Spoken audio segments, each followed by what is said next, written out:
नमो तस् भगवतो अरहतो सम्मा सम्बुद्दस्स। नमो तस् भगवतो अरहतो सम्मा सम्बुद्दस्स।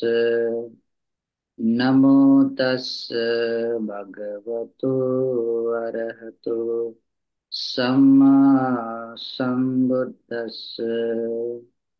साधु साधु साधु। श्रद्धावंत, पुण्यवंत उपासक और उपासिकाओं, हम लोग तथागत सम्यक संबुद्ध के द्वारा उपदिष्ट श्री सद्धर्म में से बोधिपाक्षी बोधिपाक्षी धर्म के बारे में हम देख रहे हैं, उनके बारे में प्रवचन सुन रहे हैं। तथागत सम्यक संबुद्ध कि ये सभी देशनाओं में से, मतलब ये एक देशना आती है बोधिपाक्षी धर्म जो सभी बुद्ध करते हैं। और यही एकमात्र ऐसा मार्ग है जो व्यक्ति के कोई भी व्यक्ति हो या कोई भी सत्व हो, सत्वों की विशुद्धि के लिए, उसके सभी प्रकार के शोक दुख को नष्ट करने के लिए, भाव चक्र से मुक्त होने के लिए, निर्वाण का मार्ग पूरा करने के लिए, यहाँ देखिए निर्वाण पाने के लिए ये इन धर्म देश दी है। अगर हम चाहते हैं कि हम भी इस धर्म के कुछ प्रतिफल को पाने वाले बने, तो हमें इस बोधिपाक्षिक धर्म के जो उपदेशना है वो समझना चाहिए। हमने पिछले इस बोधिपाक्षिक धर्म में कुछ कुल मिलाकर 37 बोधिपाक्षिक धर्म है। और उसमें से हमने पिछले धर्म देशना में, उसमें हमने 4 सम्यक प्रधानों के बारे में बताया। ये प्रधान वीर्य हमारे भीतर कैसे उत्पन्न हो सकता है, इसके बारे में हम लोगों ने सुना है। ये प्रधान वीर्य उत्पन्न होने की वजह क्या है और कैसे उत्पन्न करना है, इसके बारे में थोड़ा देखा था। आज हम देखेंगे कि ये आखिर ये 4 सम्यक प्रधान क्या है। और सम्यक प्रधान में 2 भागों में और विभाजित करूंगा। आज जो मैं सम्यक प्रधान बताऊंगा वो एक विशेष रूप से है। अगला वाला सम्यक प्रदान और गंभीर रहेगा। ठीक है। तो मैंने एक आप लोगों को ग्रुप पर एक पीडीएफ शेयर की थी, भेजी थी। शायद आप लोगों में से बहुत सारे लोगों ने ये आ, प्रधान सूत्र है ना, सम्यक प्रधान सूत्र कंठस्थ किया होगा। ये बहुत ही इम्पोर्टेंट, महत्वपूर्ण है। आशा करता हूँ कि आप लोगों ने वो पढ़ लिया होगा। अर्थ के साथ पढ़ा हो तो बहुत अच्छा। अगर अर्थ न भी समझ लिया, लेकिन अगर आपने अगर उसको कंठस्थ कर लिया, बहुत ही सुंदर लाभ है। क्योंकि आज आप लोगों को समझ में आएगा वो सूत्र आखिर किस अर्थ से बताया था और कैसा वो सूत्र है। ठीक है। तो आज हम सम्यक प्रधानों के बारे में थोड़ी विस्तार से जानकारी देखते हैं। तो भगवान कहते हैं 4 तरह के सम्यक प्रधान है। प्रधान यानी और जो वीर्य पुरुषार्थ है उसको कहते हैं सम्यक प्रधान। तो 4 तरह के हैं। तो कैसे कोई व्यक्ति इन 4 सम्यक प्रधानों की भावना करता है या इसके अनुसार अभ्यास करता है। तो भगवान कहते हैं अ, इद भिक्खवे भिक्खु, यहाँ कोई भिक्खु अनुपन्नानं पापकानं अकुशलानं धम्मानं पहानं। मतलब यहाँ की कोई भी भिक्खु हो, भिक्खु यानी कि कोई आर्य श्रावक है, भगवान का श्रावक है, वो अगर इस अ, सम्यक प्रधान के अनुसार आचरण करना चाहे, तो सबसे पहले वो सम्यक प्रधान इस तरह से आता है जो अपने भीतर अनुत्पन्न पापी अकुशल धर्म है। अनुत्पन्न पापी अकुशल धर्म है तो उसके अनुत्पाद के लिए, यानी कि मेरे भीतर कहीं पाप उत्पन्न ही न हो, इसके लिए वो क्या करता है, छंदन जनित वायमति वीर्यं आरभति चित्तन पगन्नाति पदहति। इस तरह से ये प्रथम ये प्रधान वीर्य है। सेकंड वाला है जो उपन्नानं उपन्नानं अकुशलानं धम्मानं पहानाय छंदन जनेति वायमति वीर्यं आरभति चित्तं पगन्नाति पदहति। बाद में तीसरा प्रधान वीर्य आता है ये सम्यक व्यायाम के अंतर्गत आने वाला ही प्रधान वीर्य है। ठीक है, मतलब ऐसे ही उसके अंतर्गत ही आता है। तो उसमें आता है अनुपन्नानम कुशलानम धम्मानम उपादाय छंदन जनेति वायमति वीर्यं आरभति चित्तं पग्गन्नाति पदम्। बाद में आता है चौथा वाला वीर्य आता है उपन्नानम कुशलानम धम्मानम तृतीया असम्मोसाय भियो भावाय विपुलाय भावनाय पारिपूर्य छंदन जनेति वायमति वीर्यं आरभति चित्तं पग्गन्नाति पदम्। ये चार प्रधान वीर्य है। मैंने पाली में इसलिए बोला क्योंकि आप लोग ने कंठस्थ कर लिया होगा। अभी हम इसका अर्थ देखते हैं। किसी किसी ने किसी अनुवादकों के ग्रंथों में इसका अनुवाद देखा होगा, लेकिन एक्चुअल में इसका अर्थ कैसा है और ये प्रैक्टिकल रूप में अपने जीवन में कैसे धारण किया जाता है, धारण करते हैं, इसके बारे में मैं आज काफी इम्पोर्टेंट रहेगा, महत्वपूर्ण रहेगा, इसलिए हर एक शब्दों के बारे में उसकी जानकारी। तो पहला वाला क्या है, अनुपन्नानं, अनुपन्ना पापकानंग अकुशलानंग धम्मान। ये जो अनुत्पन्न पापी अकुशल धर्म है, अनुत्पन्न यानी कि अभी हमारे भीतर पापी जो अनुत्पन्न अकुशल है वो उत्पन्न नहीं। समझे कि ये पापी अकुशल धर्म पहले क्या है। जैसे कि लोभ है, लोभ क्या है, अकुशल है। द्वेष अकुशल है, और मोह अकुशल है। अभी हमारे भीतर नहीं है। या हम किसी भी धर्म को लेकर, जैसे उपादान स्कंद है, जैसे रूप स्कंद है, वेदना स्कंद, संज्ञा संखार विन्यास स्कंद है। और उसमें भी अगर हम रूप स्कंदों को लेकर भी अगर राग के संस्कार बना रहे हैं, द्वेष के संस्कार बना रहे हैं, मोह के संस्कार बना रहे हैं, तो वो भी अकुशल है। क्यों अकुशल है? क्योंकि वो जिस तरह के हम आप कर्म संस्कार बना रहे हैं, उससे जो उपादान बनेगा, उपादान भव को बनाएगा, भव बनेगा, और भव से हमें उस प्रकार के संसार का दुख मिलेगा। तो चाहे मतलब अकुशल मूल भी क्यों ना हो, तो वो भी मेरे भीतर उत्पन्न ना हो। पहले अगर मूल अगर उत्पन्न हो गए तो अकुशल उत्पन्न होगा ही, है ना। तो अकुशल मूल अगर है, लोभ द्वेष मोह अगर उत्पन्न हो जाए, तो उससे होने वाली क्रियाएं भी अकुशल ही बनेगी। तो हमारे इधर क्या होगा, लोभ मूल करके, है ना, काया से भी हम अकुशल कर सकते हैं। लोभ द्वेष मोह मूल करके वाणी से भी अकुशल कर सकते हैं। या लोभ द्वेष मोह मूल करके मन की क्रिया भी अकुशल कर्म कर सकते हैं। तो आ, अभी समझे कि हमारे भीतर काया वाचा मन के अकुशल नहीं है, तो मेरे भीतर कभी आए ही नहीं, मतलब कभी उत्पन्न ही न हो। इसके लिए सबसे पहले छंद जगाना होता है। अगर आपने छंद नहीं जगाया, अगर उसके आपने समझ लिया कि ये दुख क्या है, समझ, है ना, कि अगर दुख अगर आपको समझ में या बोध आएगा, जैसे भगवान ने क्या संकेत तेन पंच उपादान खंडा, संक्षिप्त रूप से कहा जाए तो ये उपादान स्कंद ही दुख है।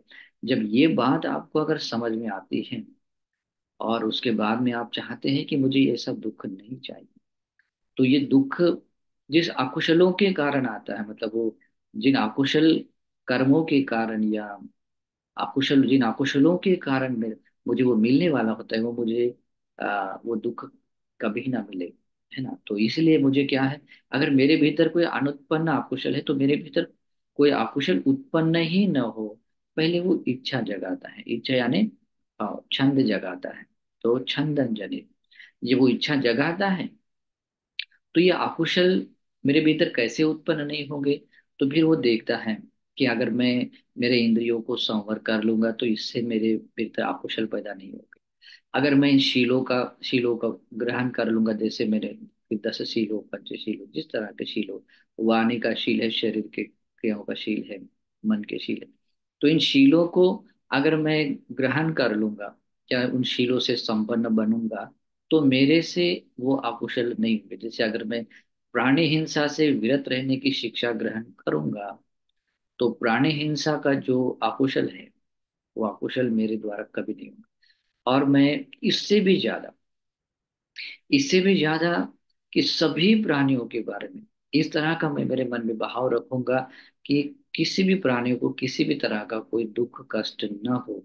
मेरा शरीर मूल करके मैं किसी को हाथ से डंडे से ढेले से नहीं मारूंगा, ऐसा मतलब पीड़ा नहीं पहुंचाऊंगा, ऐसा अगर वो सोचता है और सचमुच वो ऐसा अपने व्यवहार में लाता है ना, और सभी प्राणियों के प्रति दयावान बनता है, दया में ही रहकर वो दया के साथ में वो व्यवहार करता है और उनके भले के लिए कुछ कार्य करता है, तो भगवान कहते हैं इस तरह का जो ये जो आप लोगों का मतलब जो व्यवहार बनेगा, तो भगवान कहते हैं इस तरह की जो अनुत्पन्न जो पाप था, है ना, वो कभी उत्पन्न ही नहीं होगा।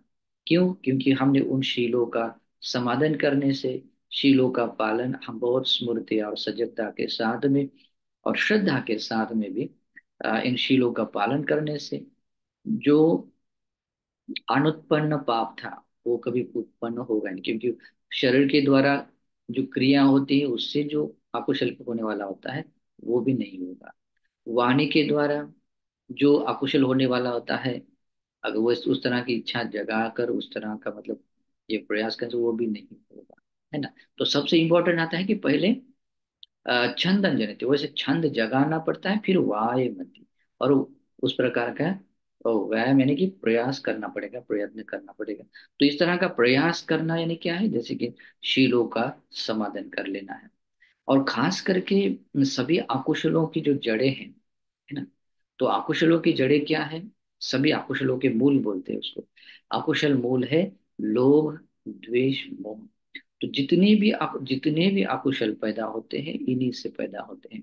ऐसा कभी नहीं होता है कि मतलब ऐसा कोई कुशल मूलों से कभी अकुशल पैदा नहीं होता है।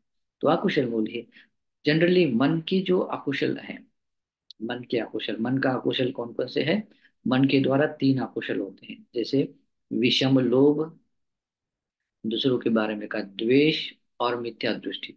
ये तीन स्पष्ट रूप से तीन अकुशल मूल उसके जड़ बन जाते हैं। विषम लोभ जागने के लिए, अब जो भी विषम लोभ का अकुशल क्रिया जब हो जाती है तो उसके पीछे ही लोभ रहता है। और द्वेष करने की जो मन का जो अकुशल क्रिया है वो परिपूर्ण बन जाती है।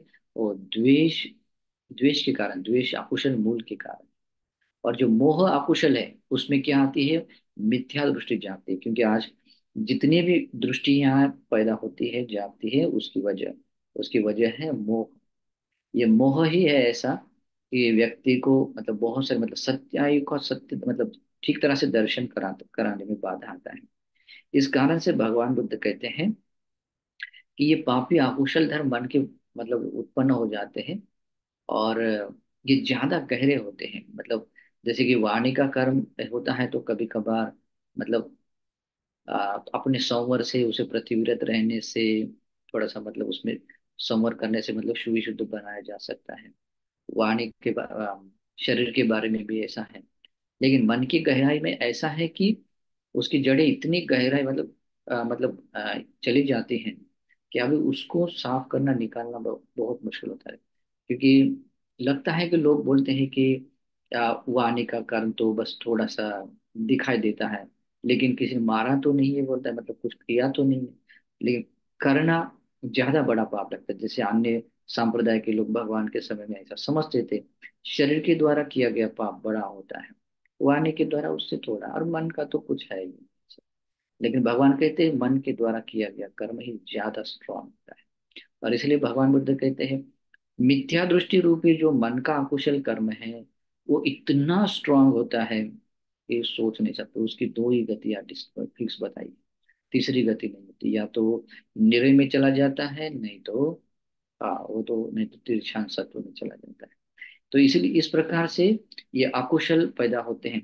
तो उसके स्वभाव को देखते हुए, अकुशलों के स्वभाव को देखता हुआ व्यक्ति क्या करता है कि मेरे भीतर कोई अकुशल पैदा ही न हो, इसके लिए इच्छा जगाता है और वाह मति वैसा प्रयास करता है। तो प्रयास करते व्यायाम करता है, तो प्रयास करने में क्या करता है, अपने भीतर के अकुशलों जो भी है समझो पैदा होने की संभावना, लोभ द्वेष मोह, उसको भी जगह नहीं देता। मेरे मन में कोई लोभ पैदा हो, द्वेष पैदा हो, क्योंकि वो भी अपने आप में एक अकुशल ही है, तो उसको भी जगह नहीं देता है। तो वो मेरे भीतर उत्पन्न ही न हो, इसके लिए क्या करता है, इंद्रियों का संवर कर लेता है। अपने जो वस्तुएं उपयोग में लाता है बस उसका सही अर्थ जानकर उसका उपयोग, क्योंकि कैसा होता है कि ये वस्त्र है, वस्त्र पहनने के वस्त्रों को लेकर भी मन में लोभ जागता है ना, ईर्ष्या जागती है ना। अगर दूसरों का वस्त्र देखा जाए तो हमारे मन में ईर्ष्या जागती है। अगर हमारे वस्त्र है, कोई उसको छूना नहीं, उसको यूज नहीं करना, उसको टच भी नहीं करना, तो ऐसा मत्सर भाव जागता है ना। तो मान भी जागता है कि अहंकार जागता है कि अरे देखो मेरे वस्त्र कैसे, उनके वस्त्र कैसे। तो लोभ मूल करके बहुत सारे उपक्लेश बढ़ जाते हैं, मतलब उसको कह सकते हैं 16 प्रकार के उपक्लेश जाग सकते हैं। ठीक है। तो वो कोशिश करता है कि मेरे भीतर कहीं कोई अकुशल पैदा ना हो, इसलिए अपने इंद्रियों को संवर करता है। अपने उपयोग में आने वाले जो चीजें हैं उसमें उसका सही अर्थ समझता है और उसमें संतुष्ट रहता है। ये दो चीजें हैं।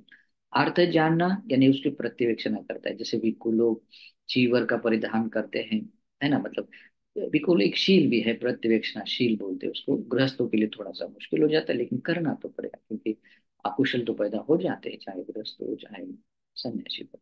तो उसकी प्रत्यवेक्षण ऐसी होती है कि वो करते हैं, कहते हैं चीवरम पटी सेवा, मतलब ये चीवर का मैं इस तरह से प्रति सेवन करता हूँ कि शीतस पटी करता है, मतलब जो शीतलता है उसका थोड़ा सा मतलब संरक्षण हो जाए, है ना। जो धूप है, धूप से भी मुझे संरक्षण मिल जाए, मैं दूर मतलब धूप का जो तकलीफ है उसको दूर कर सकते हैं, है ना। डंस मकस वाता तप सिरिन सप संपस्सान, मतलब ये जो डांस है, मक्खी है, मच्छर है, उनके आघात से या जो भी सरीसृप जो प्राणी है, जो इधर उधर दौड़ने वाले जो सांप बिच्छू आदि है, उनके भी दष्टों को करने से मतलब प्रोटेक्शन मिल सके, संरक्षण मिल सके, इसके लिए करता है। और अंत में है हिरे कोपिन पटिच्छादनत्थं, मैं ये अपना शरीर इसलिए ढक रहा हूँ क्योंकि मेरी ये जो लज्जा ढांपने के लिए, ये लज्जा का जो भी पार्ट है उसको मतलब ढकने के लिए ये वस्त्र का उपयोग है। तो इस तरह का सही अर्थ जानने के कारण उसके पास मतलब वो से उसके लेकर फिर तृष्णा नहीं जागती, लोभ नहीं जागता है, दूसरों के देखकर द्वेष नहीं जागता, ईर्ष्या नहीं जागती, मत्सर नहीं जागता, मान नहीं जागता, अहंकार घमंड जो भी है मतलब वो नहीं जागता है, बहुत सारे दुर्गुण से नहीं होते। तो इस तरह से अपने उपयोग में आने वाली चीजें हैं उसका सही अर्थ जानना, उसको चाहे भोजन को लेकर, आप जिस घर में रहते हैं उस शयनासन कुटियों को लेकर, जो भी है आपका महल है उसको लेकर है, या जो भी उपयोग में आने वाली अन्य चीजें हैं, उसका सही अर्थ जानना है। और उस कहीं कोई मेरे भीतर अकुशल पैदा ना हो, इसके लिए सजग रहना है। फिर बाद में उसमें आता है संतुष्ट भी रहना चाहिए। कभी कभी क्या होता है, संतुष्टि अगर नहीं है तो लोभ जाग सकता है, द्वेष जागता है और मोह भी जागता है। तो संतुष्ट रहने का भी एक ये स्वभाव होता है कि वो कोशिश करता है कि मेरे भीतर कहीं कोई अकुशल पैदा ना हो, इसके लिए वो ऐसे इच्छा जगाता है और वैसा प्रयास करता है। प्रयासों में क्या कर रहा है, हाँ, अभी उस प्रतिवेक्षणाशील को भी है और संतुष्टि भाव को भी है। उसके बाद में वो सोचता है कि मेरे भीतर रंच मात्र भी कहीं कोई अकुशल पैदा ना हो, इसके लिए वो सती संपजन स्मृति और संपजन का भी प्रयास करता है। तो ये व्यायाम है, तो वो व्यायाम कर रहा है, इंद्रियों का संवर कर रहा है। इंद्रिय संवर करते समय वो किसी भी तरह के इस तरह के निमित्तों को ग्रहण नहीं करता है जिससे उसके भीतर क्लेश पैदा हो। तो और उस तरह की क्लेश पैदा करने वाली चीजों के अनुसार ज्यादा रुचि नहीं लेता है। तो इस तरह से वो प्रयास करता हुआ क्या, वो व्यायाम कर रहा है, वो प्रयास कर रहा है, क्या कर रहा है, अनुत्पन्न पापी अकुशल धर्मों को अपने भीतर कभी उत्पन्न ही न होने देने के लिए, उत्पन्न ही न हो इसलिए ये प्रयास है वायमति। ओके। फिर बाद में आता है वीरियं आरभति। अब ये तीसरा चरण आता है। पहले क्या है, छंदन, पहले इच्छा जगाता है। बिना इच्छा जगाए कोई भी व्यक्ति इस तरह की ये क्रिया अभ्यास नहीं कर सकता। इच्छा जागना बहुत जरूरी है, इच्छा नहीं है तो कुछ नहीं। ठीक है। हाँ, लेकिन अगर अनावश्यक जगह पर अगर अकुशल इच्छा जगाते हैं, जो अनुचित इच्छा जगाते हैं, तो यम पिच्छन न लभते तम भी दुख, अगर ऐसा होता है तो वो दुख में तब्दील हो सकता है। ऐसा नहीं करना है। जो ऐसी कुशल कुशल इच्छा, ऐसे कुशल छंद उसको कहते हैं कुशलो धम्म छंदो। यहाँ छंद के बारे में आता है, यो छंदो छंदिकता कत्तु कम्यता कुशलो धम्म छंदो अयम उच्चति छंद, मतलब ऐसा धर्मानुकूल छंद जो आपके मन को निर्मल बना सके, जो ऐसा ऐसा छंद जो आपके अकुशलों को वो दूर कर सके, ऐसा छंद जो आपके राग द्वेष मोह को सब सारी परिपूर्णता वो नष्ट विनष्ट करके आपको विमुक्ति दे सके, ऐसा छंद, है ना। तो ऐसा छंद जागना जरूरी। तो वायमती में क्या करना है, अगर अनुत्पन्न पापी अकुशल धर्मों के अनुत्पाद के लिए ही जो प्रयास किया जाता है, हाँ, वो पहले छंद जगाया, फिर वो प्रयास किया। अभी उसके बाद में तीसरा शब्द है वीरियं आरभति। वो इस तरह का वीर्य, मतलब वो आरब्ध कर लेता है, मतलब आरंभ किया हुआ होता है। उसके बारे में भगवान बुद्ध कहते हैं वीरियं आरभति के बारे में भगवान बुद्ध कहते हैं समारभति आसेवति भावेति भावेति बहुली करोति भवत्येति। इसका मतलब होता है उस जो वीर्य अभी वो कर रहा था कि जो मेरे भीतर कोई आकुशल पैदा ही न हो, जो अनुत्पन्न है पैदा ही न हो, इसके लिए जो उसने इच्छा जगाई, वैसा जो व्यायाम कर रहा है, अभी उस अभ्यास की निरंतरता को वो बनाए रख रहा है, बहुत तेज वो बना रहा है। और इसका मतलब क्या है, जैसे वो सुबह में किया वैसे भी दोपहर में करेगा। तो वैसे गैप नहीं करेगा, अभी सुबह में बहुत मेहनत किया, मैंने कोई अकुशल जगने नहीं दिया है, अभी मैं थोड़ा सा ब्रेक लेता हूँ, है ना, ऐसा नहीं होता, वो प्रयास में लगा रहता है। तो वीर्यंग आरभति मतलब वो उस जो प्रयास उसने करना शुरू कर दिया था वो अभी, हाँ, उसको बनाए रख रहा है। जैसे दिन में है वैसे ही रात में। तो इस तरह से भगवान बुद्ध कहते हैं वो वीर्य को आरंभ करता हुआ, मतलब इस सातत्यपूर्ण वीर्य करता है, सातत्यपूर्ण नियमित रूप से बहुलता से, ठीक है। तो उसको कहते हैं वीर्यं आरभति। अभी आगे का शब्द है बहुत इंपॉर्टेंट है, चित्तं पगन्नाथ पदहति। उसमें और दो चरण है, पदहति अलग शब्द है, और चित्तं पगन्नाति। अभी वो चित्त को मतलब क्या, चित्त का, यहाँ चित्त का अर्थ जो हम जैसे कि आप लोगों ने सुना है आज तक प्रवचनों में, चित्त जो मन है, जो भी जानता है, मनोविज्ञान है, जो भी हम कहते हैं वो सब क्या है, चित्त के पक्ष में आते हैं, मतलब चित्त उसके कहते हैं। लेकिन यहाँ चित्त इस तरह का चित्त भाव क्या, जो आप दृढ़ अधिष्ठान करते हैं। अभी जो वीरी आपने जो जैसी इच्छा जगाई है, और जो प्रयास कर रहे हैं और प्रयासों को सातत्यपूर्ण बनाए रख रहे हैं, अभी उस वीर्य को ऐसा दृढ़ता के साथ में अधिष्ठान करना है, उसको ऐसा दृढ़ता के साथ लेना है ना, कि जैसे कि जब तक मैं, मतलब इसमें इस बात में मतलब मैं सफल ना बनूं, मतलब जो मेरे भीतर अनुत्पन्न और पापी अकुशल धर्म कभी उत्पन्न ही न हो, इसके लिए मैं हमेशा के लिए वैसा बनाए रखूंगा, कभी पापी धर्म उत्पन्न ही ना हो। और ये बात आती है जब तक वो निर्वाण नहीं पाता है, वो तब तक ऐसे वो चित्त में दृढ़ता धारण, जैसे कि दृष्टि संपन्न व्यक्ति भी क्यों ना हो, भगवान बुद्ध कहते हैं श्रोतापन्न आदमी में भी पापी अकुशल पैदा नहीं होते हैं। जो व्यक्ति दृष्टि संपन्न होता है उसमें वो व्यक्ति कभी मतलब कभी मतलब अश्रद्धावान बने, वैसा हो नहीं सकता, दुश्शील बने, ऐसा हो नहीं सकता, वो मतलब सत्पुरुषों को पहचान न सके, ऐसा कभी नहीं हो सकता है। वो सत्पुरुषों को देखने वाला होता है, सत्पुरुषों के धर्म में वो बहुत दक्ष बनता है, और सत्पुरुषों के धर्म में अपने आप को सुविनीत बनाता है। और इस कारण से भी भगवान बुद्ध कहते हैं कि वो ऐसे दृढ़ चित्त में ऐसी दृढ़ता धारण कर लेता है, ऐसा अधिष्ठान कर लेता है कि जब तक मैं इसको मैं पूरा भावित न करूँ, ऐसे बनाए नहीं रखूँ, मतलब सफलता नहीं पाऊंगा, तब तक मैं ऐसे ही बनाए रखूंगा। और जब ऐसा अधिष्ठान कर लेता है, और आज अधिष्ठान के करने के बाद में ये सारा जो चार चरण आते हैं, छंदन जनेति, मतलब छंद को इच्छा को उत्पन्न करता है, वायमति, अभी वो इच्छा उत्पन्न की है, अभी उसको प्रयास कर रहा है।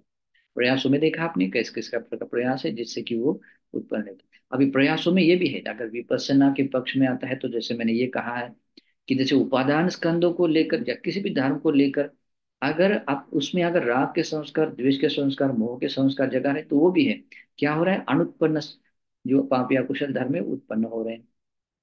तो जब आप विपස්සना करते जाएंगे, अनित्य दुख अनात्म का बोध करते जाएंगे, तो ये विपස්සना क्या है, निर्वेद के लिए। जहाँ निब्बिदा है वहाँ विराग या वहाँ राग द्वेष मोह के संस्कार नहीं बनते हैं। वहाँ विराग है, जहाँ विराग है वहाँ निरुद्ध भाव तो नहीं, यानी कि वहां से भी, हाँ, वो पापी अकुशल धर्म क्या है, कभी उत्पन्न ही नहीं होते। अगर सतिपट्ठन का अभ्यास करते हैं तो बाद में मैं सिखाऊंगा, उसके बाद में मतलब जो चैप्टर आएगा तो उसमें सिखाऊंगा। तो उसमें एक शब्द आता है कि ये जो भी हम भावना का अभ्यास कर, धर्म को लेकर अभ्यास करते हैं, तो जैसे कि काया को लेकर है तो वो एक जो स्मृति का उपस्थित हो जाना, और जैसे कि अस्थि काय होती हुआ अस्थि वेदना, तो ये वेदना है, ये काया है करके जो स्मृति का उपस्थित होना, जो स्वभाव यथाभूत स्वभाव में जो ज्ञान बनता है, जो ज्ञान ज्ञान मात्र वो ऐसा बना रहता है, तो भगवान कहते हैं कि वहां पर अनिश्चित हो, जो कोई कहीं कोई राग द्वेष मोह के संस्कार नहीं बनते, कोई तृष्णा नहीं बनती है, कोई दृष्टि भी नहीं बनती है, इसलिए वो अनिश्चित रहता है, उपादान रहता है।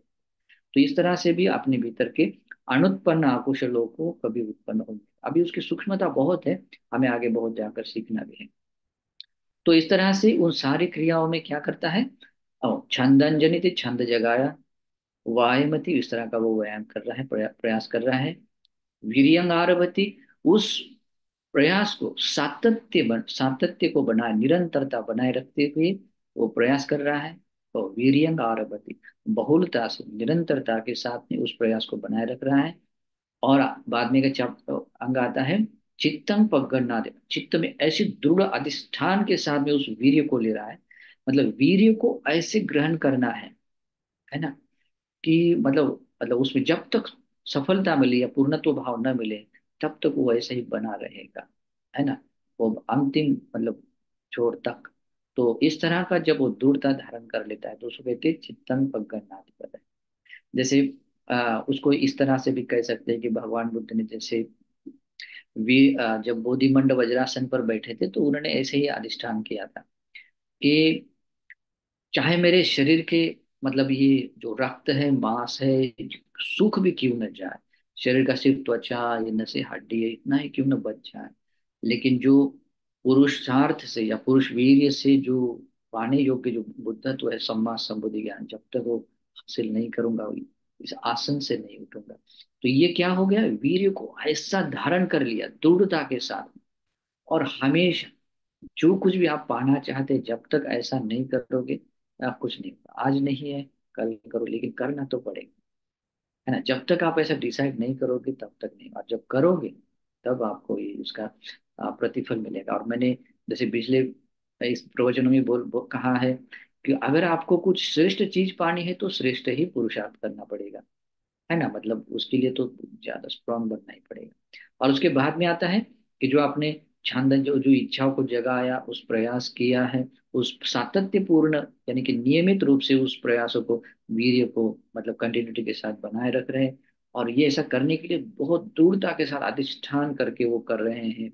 और ये ऐसा करते हुए जो आप धर्म का जीवन जी रहे हैं, तो उसको कहते हैं पदहति। आप उस जो सचमुच इन सम्य प्रधान वीर्य के अनुसार अपना धर्म का जीवन जीते हुए आप उसका पदक्रमण कर रहे हैं। तो इस तरह से कोई व्यक्ति चार मतलब सम्य प्रधान की भावना करता है, भाविता है, बहुलिकता है, वो भावित कर रहा है, उसका बहुलता से अभ्यास कर रहा है।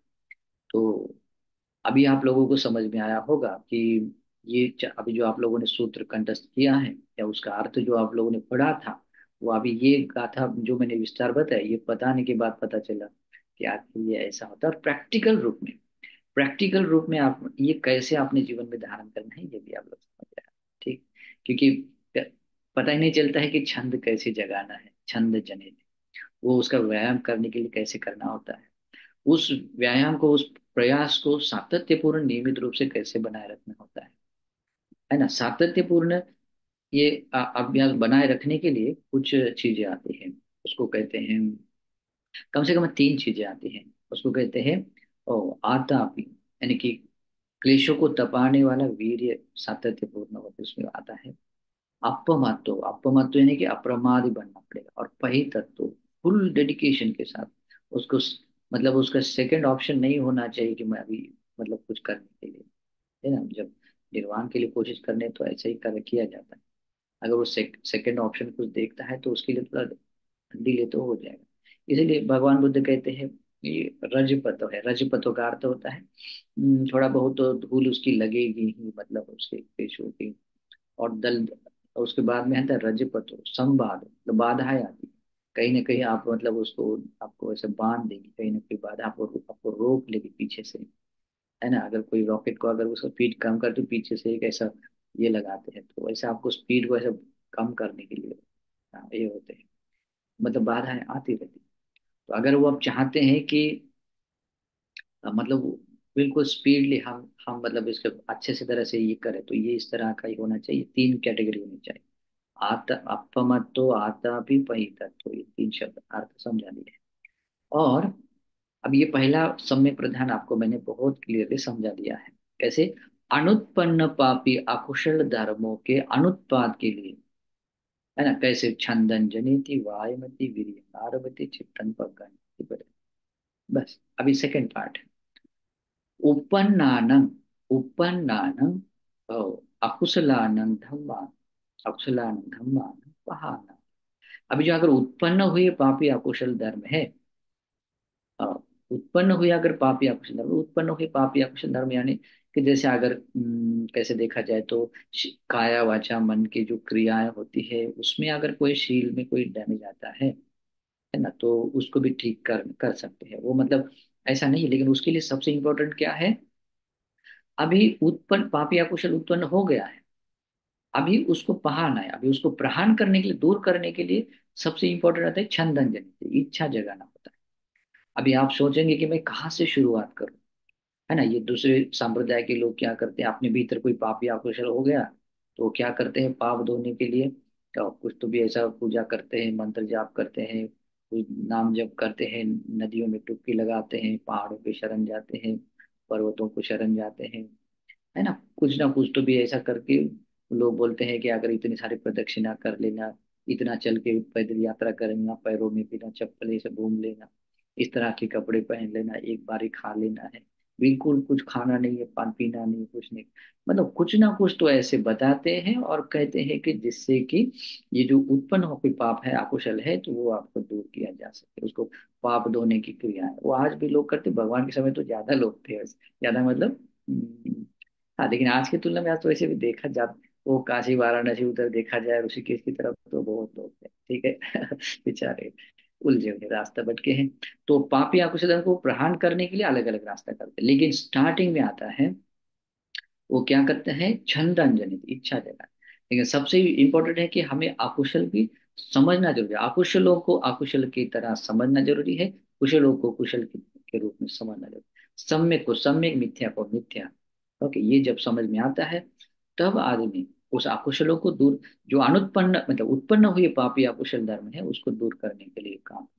तो उत्पन्न कौन सा पाप है? समझो लोभ जागा है, द्वेष जागा है, मोह जागा है। अब यह अकुशल है, अपने आप में अकुशल है। अभी उसको मूल करके, लोभ द्वेष मोह मूल करके अगर कोई शरीर से कुछ क्रिया करेंगे, वाणी से कुछ क्रिया करेंगे, मन से भी कुछ क्रिया करेंगे, तो वो अकुशल ही बनेगा। अकुशलों के मूलों से अगर कोई क्रिया पैदा हो जाती, क्रिया हो जाती है, तो वो कभी भी कुशल नहीं हो सकती, कुशल नहीं हो सकती, वो अकुशल ही हो जाती है। और उसी प्रकार से अपने अन्य धर्मों को लेकर, चाहे जैसे रूप वेदना संन्यास संकर विचार को लेकर ऐसे ही उसको भी लेकर क्यों ना हो, लोभ द्वेष मोह अगर ऐसे अकुशल उपक्लेश अगर जाग रहे हैं, तो वो क्या करेगा? वो ये क्या है, अभी उत्पन्न हो गए हैं अकुशल करके, वो पहले जानेगा। जैसे अगर कपड़े को अगर मैल है, तो मैले हुए कपड़े को जब मैला है करके जब समझ में आता है, तभी उसको साफ किया जा सकता है, साफ करने की उसके मन में इच्छा आती है।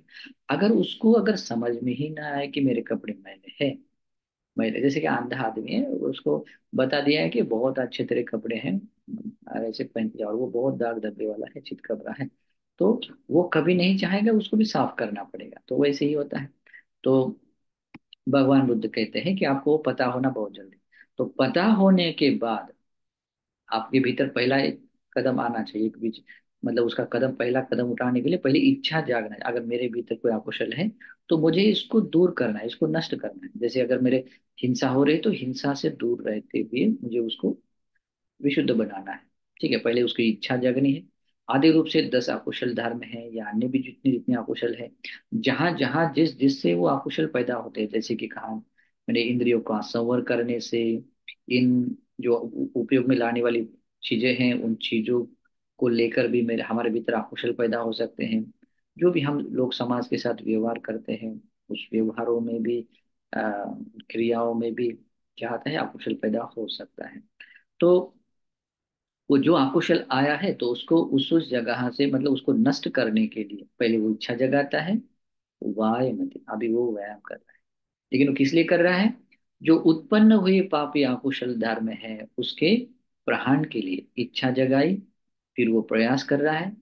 अभी उस प्रयासों को सातत्यपूर्ण और निरंतरता के साथ में वो प्रयास कर रहा है, और ऐसी दृढ़ता धारण करता है चित्त में, चित्तम पगनाति, मतलब उस वीर्य को जो निरंतरता के साथ में वीर्य कर रहा है, और उस वीर्य को वो कभी नहीं छोड़ता। उसको एक शब्द आता है, बहुत ही अच्छा एक शब्द क्या आता है, हाँ, वो एक शब्द आता है उसको, मतलब उसको बोलते हैं आरंभ धातु, निखम धातु, और आरंभ धातु, परकम धातु, निखम धातु। ओके, मतलब ऐसा होता है कि उस वीर्य में, मतलब इस तरह से वो आरंभ कर लेता है कि मतलब उसकी कोई अकुशल कोई एंट्री ही नहीं कर सकते। अगर कुशल अकुशल पैदा हो गया तो वो उसका ठहरना ना हो सके, मतलब वो उसी क्षण में, उसी स्थिति में वो कैसे दूर हो जाए। तो वो क्या कर लेता है, वो ऐसा आरंभ, इच्छा जगाता है, आरंभ। उसके बाद में परक कमति, मतलब वो क्या करता है, वो प्रयास करता है, तो उस प्रकार के मतलब चीजों को धारण करता हुआ धर्म को क्या करता है, अकुशलों को दूर दूर करता है, कुशलों का समाधान करता है। तो उस तरह के अकुशलों को दूर करने के लिए क्या करता है, परक कमति, पराक्रम करता है। निक्कम धातु, और निक्कम धातु में ये बात आती है कि जब तक मैं इसमें, मतलब इसमें सफल ना बनूं, ये पूरा का पूरा, मतलब पापी अकुशल धर्म को हमेशा के लिए नहीं नष्ट करूं, तब तक मैं इस वीर्य पुरुषार्थ को नहीं छोड़ूंगा, नहीं छोड़ूंगा करके जो अधिष्ठान किया जाता है, उस अधिष्ठान को, उस अधिष्ठान को ही मतलब क्या कहते हैं, तो चित्तंग पगन नाति, चित्तंग चित्त, मतलब दृढ़ अधिष्ठान को, मतलब दृढ़ अधिष्ठान को उसने, अधिष्ठान के साथ वीर्य को उसने धारण कर लिया। हाँ, और उसी को अगर ऐसा कर लेता है, तो भगवान बुद्ध कहते हैं वही व्यक्ति क्या करता है, पदहति, पदहति, यानी कि वो कुशल धर्मों का आचरण करने में वो कभी भी अपना वीर्य न छोड़ने वाला, अनिखित दूरो, इसका मतलब होता है इस धर्म धारण करने का जो दूर है, वो कभी छोड़ता नहीं है, उसको वो हमेशा बनाए रखता है। वो अपने उस आचरण से युक्त बन जाता है। तो उसको क्या कहते हैं, पदहति। ये शब्द बहुत ही इंपॉर्टेंट है, हमेशा याद रखना, पदहति, अनिखित दूरो, मतलब वो इस जो कुशल धर्मों की जो अभी ये दूरा है, अभी ये जो प्रतिपदा है, उसको वो छोड़ता नहीं, उसको हमेशा बनाए रखता है, उसको क्या कहते हैं, पदहति। ठीक है, तो इस तरह से दूसरा चरण है। दूसरे चरण के अनुसार तो सम्य प्रधान की भावना भावित कर देता है। बाद में आता है भगवान बुद्ध कहते हैं अनुपन्नानं कुशलानं धम्मानं उपादाय छंदं जनेति वायमति वीर्यं आरभति चित्तं पगन्नाति पदहति।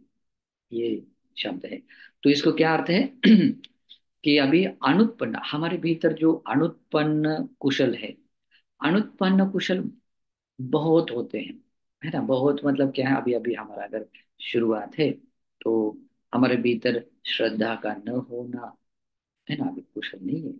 तो श्रद्धा आने के लिए और अनुत्पन्न कुशलों को उत्पन्न करने के लिए पहले इच्छा जगाना, छंदन जन, शील गुण है ना, जो भी है।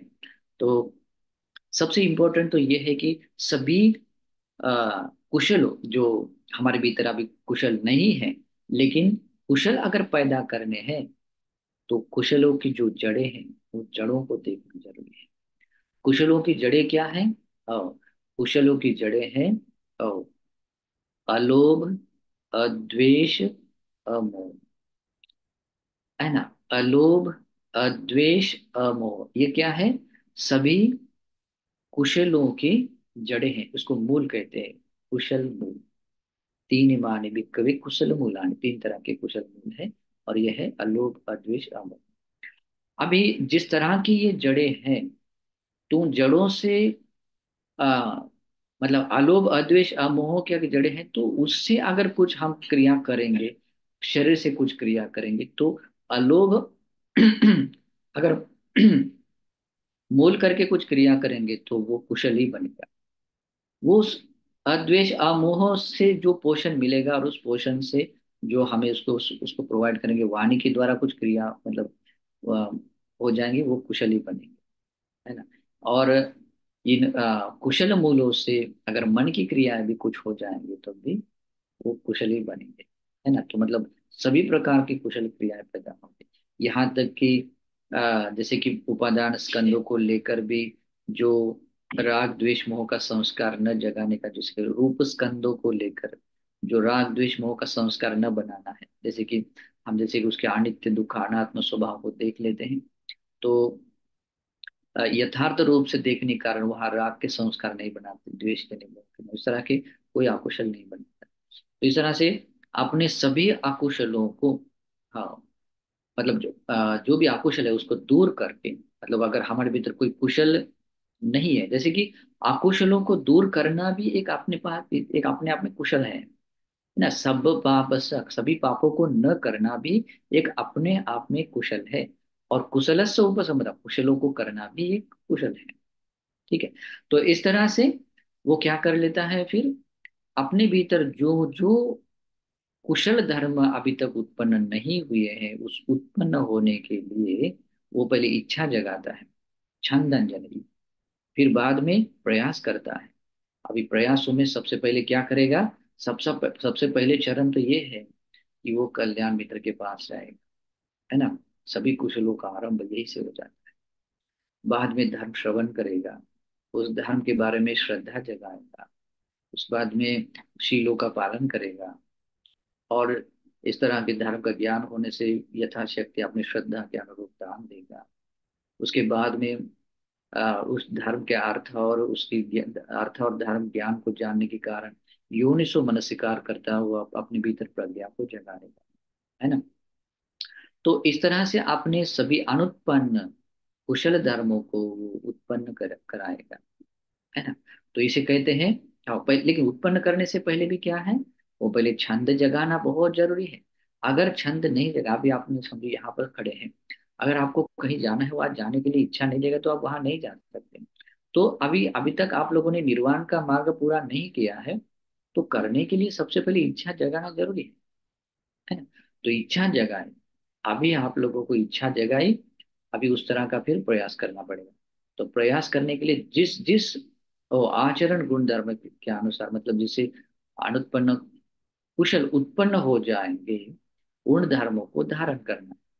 और ऐसा करते हुए जैसे कि शीलादि गुण है ना, शीलादि गुण है, जैसे कि इंद्रिय संवर है, प्रत्यवेक्षणा करनी है, संतुष्टि भाव रहना है, सती संपजन्य रहना है ना। और भी जैसे कि आता भी अपमत्तोपहि तत्व के अनुसार प्रयास करते रहना है। इससे क्या होगा, और ये प्रयास करना है, छंदन जगाया, अभी अभी प्रयास करना है, अभी प्रयास कर रहे हैं, और वो कुशल धर्म क्या हो रहा है, अनुत्पन्न उत्पन्न हो रहे हैं। अभी सुबह में हो गया, अभी दोपहर में इतना चलेगा, सुबह में मैंने उतना अच्छा कुशल धर्म उत्पन्न किया ना, अभी थोड़ा ब्रेक नहीं, ऐसा नहीं है। वो वीर्यं आरभति, उसको उस वीर्य परिश्रम को ऐसे बनाए रखना है कि उसमें कभी उसमें खंड ना आ जाए। वो बहुलता से करना है, जैसे सुबह में किया वैसे दोपहर में, और वैसे ही शाम में, वैसे जैसे दिन में किया वैसे ही रात में, जैसे रात में किया वैसे दिन में। तो ऐसा करता हुआ क्या करेगा, भगवान बुद्ध कहते हैं, हाँ, वो सही तरीके से वीर्य पुरुषार्थ करने, सम्यक प्रदान करने वाला बन जाता है। और अभी वीर्यंग आरभति, और उसके बाद में तीसरा चौथा चरण क्या आता है, और चित्तन पगन नाधिपदा, अभी वो इस तरह से दृढ़ता धारण करता है। जैसे अगर आपको सतीपट्ठान का अभ्यास करना है, तो सतीपट्ठान का अभ्यास करेंगे तो सबसे पहले इच्छा जगाना पड़ेगा। सतीपट्ठान क्या है, कुशल धर्म है। तो सबसे पहले इच्छा जगानी पड़ेगी कि हाँ, मुझे सतीपट्ठान का अभ्यास करना है, तो पहले इच्छा जगाई, अभी वो अभ्यास कर रहे हैं, है ना, वायमती। अभी उस अभ्यास को निरंतरता के साथ बना रहे हैं, तो क्या है, वीर्यंग आरभते, और व्यायाम कर रहे हैं, वीर्यंग आरभते, और उस अभ्यास को ऐसे बनाए रख रहे हैं, ऐसा दृढ़ अधिष्ठ, उस वीर्य को ऐसे दृढ़ता के साथ धारण करना है, और जब तक मैं उस भावना उसकी परिपूर्ण न कर लूं तब तक मैं मतलब इसको हमेशा बनाए रखूंगा। तो ऐसा वीर्य जब आप धारण करते हैं, मतलब दृढ़ता के साथ धारण कर लेते हैं, उसको कहते हैं चित्तम पगन्नाति पदहति। अभी उस वीर्य पुरुषार्थ को क्या करें, ऐसे ही बनाए रखते हुए उस आचरण संपन्न बन रहे हैं। मतलब उस कुशल आचरण को क्या कर रहे हैं, वो बीच में नहीं छोड़ रहे हैं। बीच में नहीं छोड़, अनिखित दूर, मतलब आप बीच में नहीं छोड़े उसको, हमेशा आगे आगे ले जाने के लिए प्रयास कर रहे हैं, है ना। मतलब बिना उस त्यागे उसको बनाए रख रहे हैं, तो उसको कहते हैं पदहति। तो इस तरह से आप फिर सम्यक प्रधान वीर्य से संपन्न बन जाते हैं। मैं बहुत सीक्रेट बात बताऊंगा बाद में, प्रवचन समाप्त होने के बाद। ठीक है। तो अभी तीन तीन प्रधान वीर्य हो गए हैं। अभी चौथा वीर्य प्रधान वीर्य कौन सा है? ओ, उपन्नानं कुशलानं धम्मानं। उपन्नानं कुशलानं धम्मानं। ओ, ठीक, उसकी स्थिति बनाए रखनी।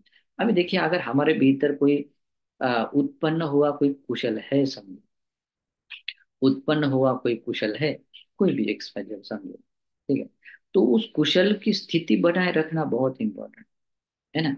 तो जनरली कुशल धर्म क्या है?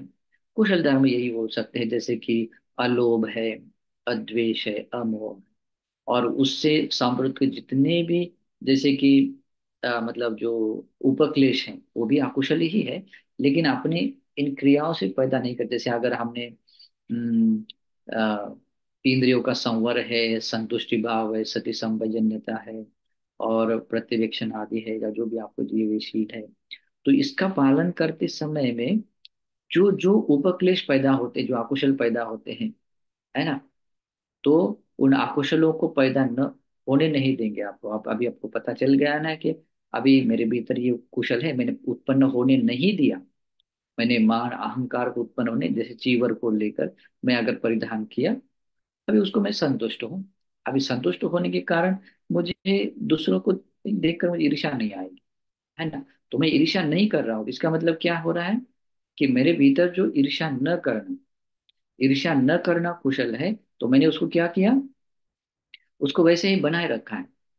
और बाद में का एक चरण आता है ठितिया असम्मोसा है, मतलब उसको अभी वो नष्ट होने नहीं देना है। मतलब समझो कि अभी मैंने प्रत्यवेक्षणा करके इस चीवर को लेकर मैंने उसका समझ अर्थ समझ लिया और उसमें मैं संतुष्ट हूँ।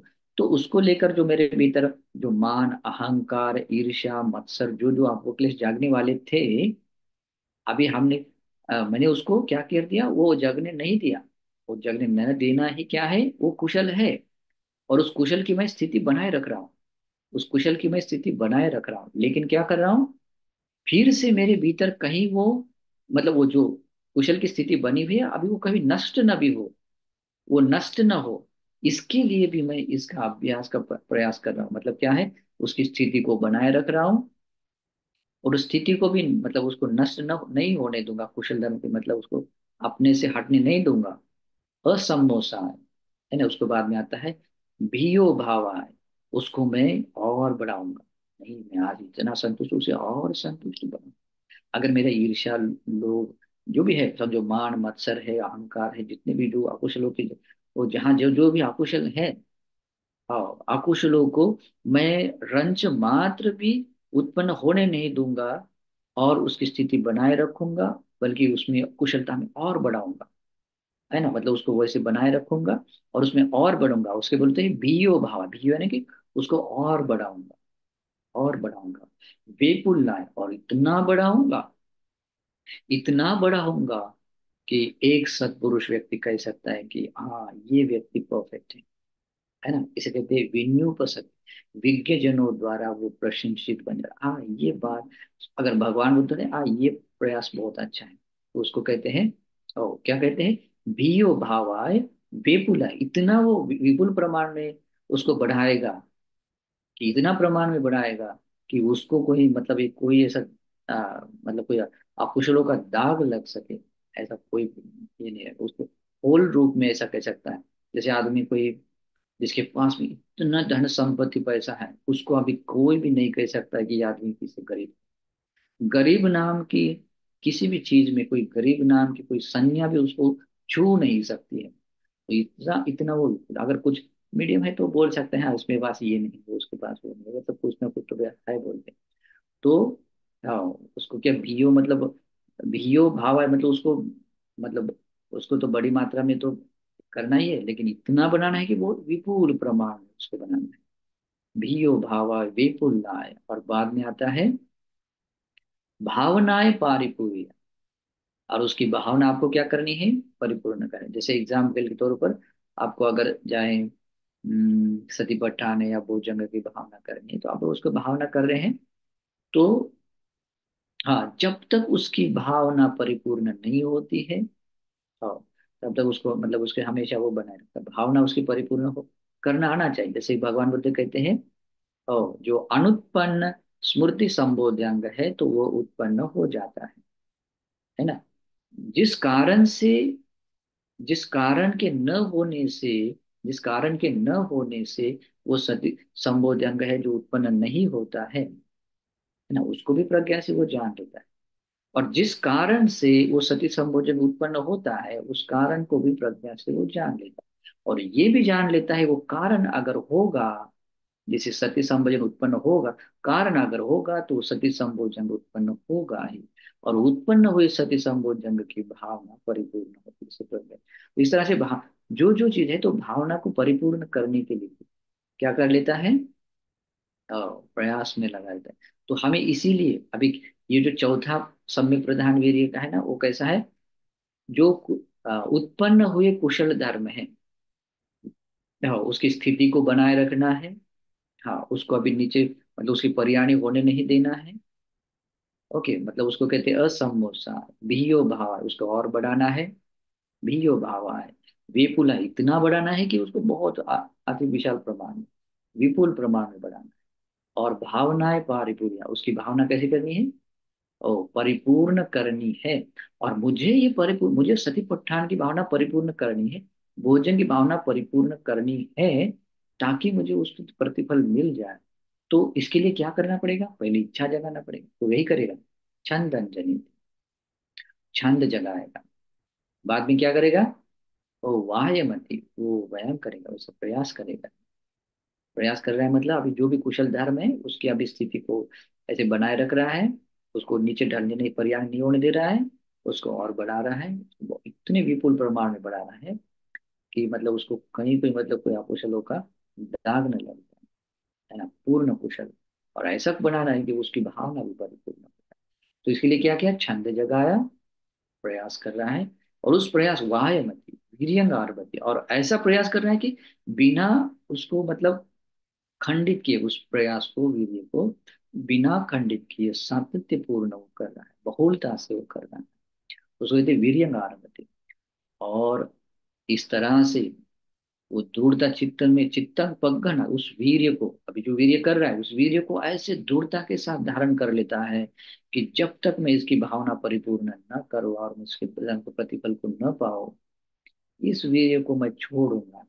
और ऐसा बिल्कुल ऐसा दृढ़ता के साथ जो वीर्य को धारण कर लेता है और और ऐसा जीवन जीता है, तो उसके कहते चित्तन पगन नाति कहते हैं। और ऐसा जीता हुआ उस व्यक्ति को कहते पदरति, तो उस प्रकार के सम्यक प्रधान वीर के अनुसार जीवन जीने वाला ऐसा बन जाता है।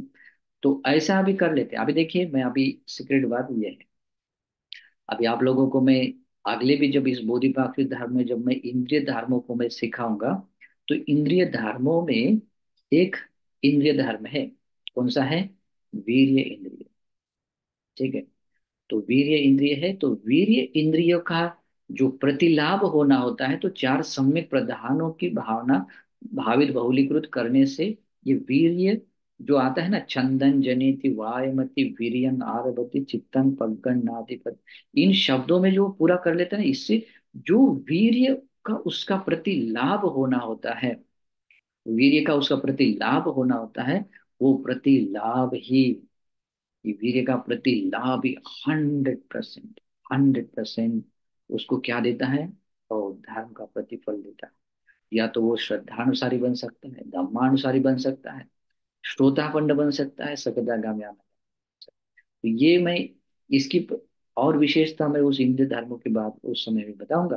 लेकिन ये जो चार सम्यक प्रधानों में जो आप इस तरह का वीर्य जब आप प्राप्त करोगे, वीर्य का प्रतिलाभ करोगे, समझ देना। और आपके भीतर वीर्य इंद्रिय का प्रतिलाभ हो गया। और वीर्य इंद्रिय का प्रतिलाभ हो गया, समझो। भगवान कहते हैं अवंझा, अवंझाति वताम। वो वीर्य इंद्रियों का प्रतिलाभ करना बेटा, वो वंध्य नहीं है, वो फल रहित नहीं है, 100% फल सहित है। इसलिए भी अपने आप को ऐसा क्या कहते हैं, प्रतिलाभ पाने के लिए, खास करके वीर्य इंद्रिय का प्रतिलाभ करने के लिए, क्योंकि इंद्रिय धर्म को तो, चाहे जो धर्म प्रैक्टिस करनी होगी, इंद्रिय धर्म को तो भावी परिपूर्ण करना पड़ता ही है। ये जो लोग, बहुत सारे लोग अलग अलग मेडिटेशन क्लासेस में जाते हैं, अलग अलग जगह पर प्रैक्टिस करते हैं, वो अभी तक क्यों कहाँ नहीं पहुंचे हैं, या पहुंचने जैसा उनका अनुभव क्यों नहीं होता? क्योंकि पता नहीं होता है कि ये इंद्रिय धर्म कैसे पूरे होते हैं, उसका प्रतिलाभ कैसे किया जाता है, इस कारण से। लेकिन हम यहाँ पे एकदम प्रैक्टिकल रूप से सीखेंगे। तो अभी जो मैंने आप लोगों को इन वीर्य इंद्रिय के बारे में, या जो भी है, या सम्यक प्रधान वीर्य के बारे में जो आप लोगों को बताया, ये चार तरह के प्रधान वीर्य, और मैंने सिखाए हुए पदों के अनुसार अगर आप लोगों ने वैसा प्रयास किया और उस वीर्य इंद्रिय का प्रतिलाभ किया, आपकी ये धर्म साधना, ये सम्यक प्रधान की साधना खाली नहीं जाएगी। और इसमें, ये चार सम्यक प्रधानों में जो आप पाओगे, देखोगे, ये अखंड बुद्धवाणी समाई हुई इसमें आ जाती है। और आप सचमुच बुद्ध शासन को धारण करने वाले, भगवान की शिक्षा को परिपूर्ण रूप से धारण करने वाले, भगवान के सच्चे उपासक उपासिका, भगवान के पुत्र पुत्रियां होंगे। तो बस ये परम लाभ पाने के लिए इन चार सम्यक प्रधानों को समझे और अपने जीवन में उसका प्रतिलाभ पाए। अगले प्रवचनों में हम देखेंगे सम्यक प्रधानों की और गहराइयों से जो धर्म देशना दी है ना। इसे आज अभी तक जितना आप लोगों ने समझा है, उसको और गहराइयों से कैसे उसको समझना है, अगले प्रवचन में समझेंगे। तो ये धर्म देशना भी आप, हाँ, लेकिन बताने से पहले ये भी है कि अभी ये अभी तक आप लोगों ने प्रधान सूत्र कंठस्थ नहीं किया है, तो कंठस्थ करो, ठीक है। और उसके बाद में जो अगला प्रवचन देने वाला हूँ, हाँ, वो है उसी समय प्रधान के बारे में ही है, लेकिन आपको एक सूत्र होमवर्क दूंगा। उसके एक संवर सूत्र है, अंगुत्तर, उसी के प्रधान सूत्र के बाद में एक दूसरा सूत्र आता है, संवर सूत्र। वो सूत्र आपको कंठस्थ करना है, कंठस्थ यानी ओ बाय हार्ट करना, कोई कॉम्प्रोमाइज नहीं। अगर आप चाहते हैं आगे जाना, तो कंठस्थ करो, ठीक है। उसकी पीडीएफ बाद में संदेश ग्रुप पर डालेगा, ठीक है। तो ये आज की ये धर्म देश ने आप सभी लोगों को निर्वाण के रास्ते चलने के लिए प्रेरणादायी बने, इस सद्भाव से अनुमोदन करता हूँ। ये धर्म दान का पुण्य आप सभी लोगों को इस संसार का जो सर्वोत्तम सुख है, निर्वाण सुख है, वो पाने के लिए आप सभी लोगों को हेतु प्रत्यय बने, अनुमोदन, आशीर्वाद है। सुखी निदुखा निरोगा हुंतु, निब्बानस पच्चयो होतु, सुखी हो भला। साधु साधु साधु।